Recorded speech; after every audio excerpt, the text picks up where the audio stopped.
और आप first time हमसे मिली हैं और हम भी आपसे फर्स्ट टाइम मिले हैं।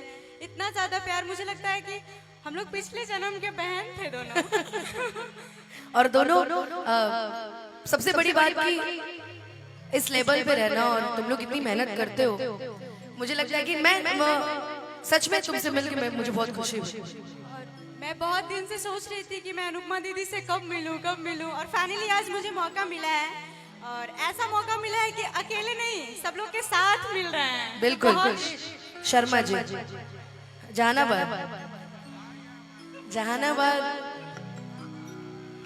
आ जाओ इधर आओ, इधर। क्या हुआ, सो रही थी क्या कि रो रही थी?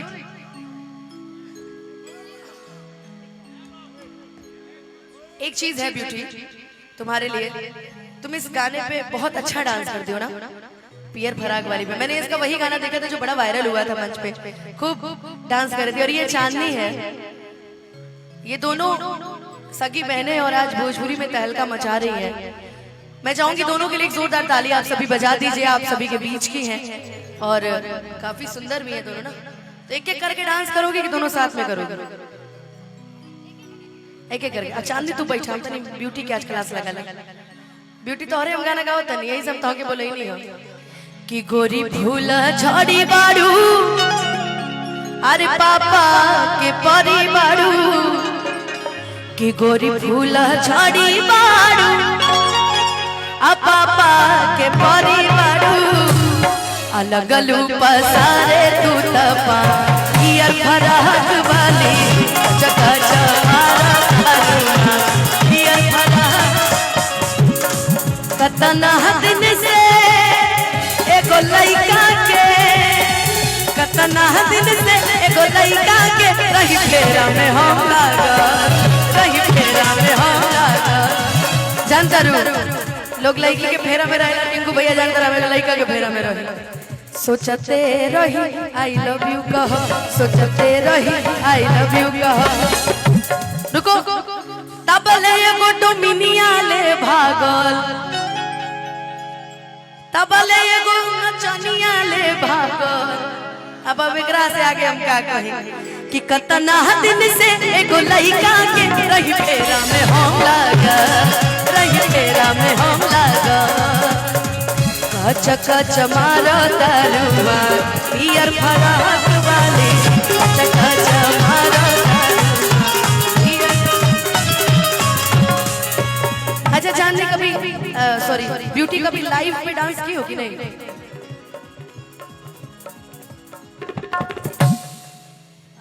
स्टार्टिंग से आज तक मेरा जितना भी परफॉर्मेंस रहा सब बेस्ट रहा। और आप फर्स्ट टाइम हमसे मिली हैं और हम भी आपसे फर्स्ट टाइम मिले हैं। इतना ज़्यादा प्यार, मुझे लगता है कि हम लोग पिछले जन्म के बहन थे दोनों। और दोनों सबसे बड़ी बात कि इस लेवल पे रहना और तुम लोग इतनी मेहनत करते हो, मुझे लगता है कि मैं सच में तुमसे मिलकर मुझे बहुत खुशी हुई। मैं बहुत दिन से सोच रही थी कि मैं अनुपमा दीदी से कब मिलूं और फाइनली आज मुझे मौका मिला है। और ऐसा मौका मिला है कि अकेले नहीं, सब लोग के साथ मिल रहे हैं। बिल्कुल, बहुत ही अच्छा लग रहा है। और कभी लाइव परफॉर्मेंस की हो कि नहीं? लाइव परफॉर्मेंस मुझे मींस मैं गाऊं किसी के गाने पे तुमने डांस किया कि नहीं? नहीं किया है। नहीं करते हैं ना। पसंद क्यों नहीं करेंगे? अरे ऐसे ऐसे लोगों से आज मिल रही हो ना, ये लोग यही पसंद करते हैं। टिंकू भैया के बारे में बताएंगे कभी अकेले में तो तुम खुश हो जाओगी।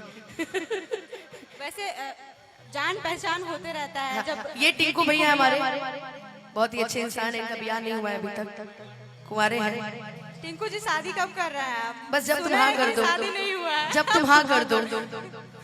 ए झूठा आदमी।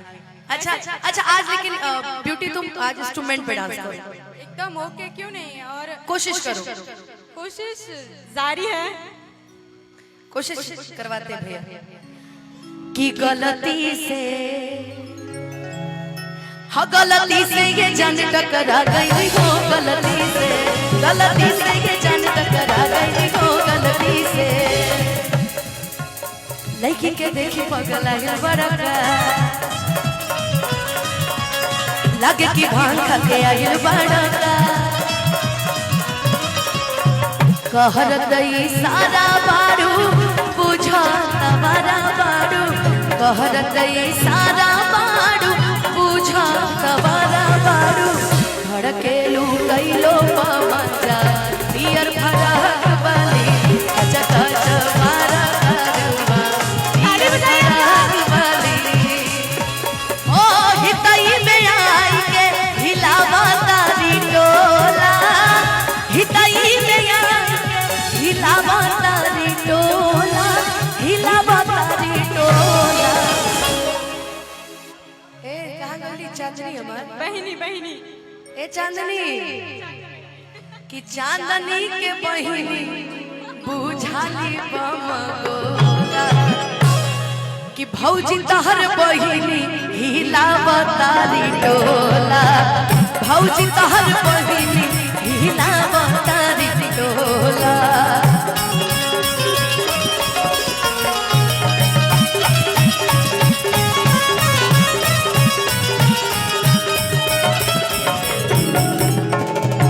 कि दोनों बहन में से बढ़िया डांस दे करेला लगने में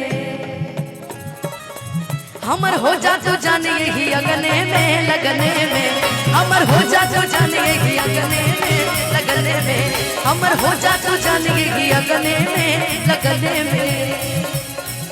हेलो हेलो हेलो दीदी और चांदनी जी के लिए मैं कुछ कहना चाहती हूँ। एकदम कहो। चांदनी एकदम ब्लैक है ना। आप नागिन भी बोल सकते हैं। नहीं नहीं ये कहना है ना लड़कों लोगों का कि काली काली साड़ी में पढ़ाई नहीं होती है ना। Thank you. ये लड़के लोग ये थोड़ी बोलते हैं लड़कियां ये बोलती हैं कि रहे नई हर में लइकन के पहिला पसंद ए जी जानी ला जाई बड़ाई करीबा ना होके कंट्रोल ईमान जाए डोल ता देखते ही भाग हमके लागे कि सड़िया करिया ले ले यहाँ बलमुआ नजरिया न लगे। अरे पगली लेकिन तुम्हारी फेवरेट लाइन थी कि हमके पटावेला तू फूलवे से अब मारब चला के रसगुलवे से। मैं चाहूंगी ना ये गाना जब खत्म होगा तो पियर फराक वाली रिकॉर्डिंग बजा दीजिए सही रहेगा कि हमके पटावेला तू फूलवे से अब मारब चला के रसगुलवे से कि आगे आगे आंसू खाई है अरे पीछे पीरिया सुपई है कि आगे आगे आंसू खाई है अब पीछे पीरिया सुपई है। अमन के कर मन पवन जी का। अरे बाप कि पवन के बान दिहलूरा हियर फराक वाली चकच मारा करुआ हियर फराक आइला बरात करे कि हमसे बात करे मांगे में मोबाइल नंबर लगातार हाथ धरे गोरी फूल झड़ी बारू पापा के परिवारू गोरी फूल झड़ी बारू पापा के परिवारू। कौन क्या नाम है संटू जी आप भले कुंवारे लेकिन आप बहुत प्यारे हैं।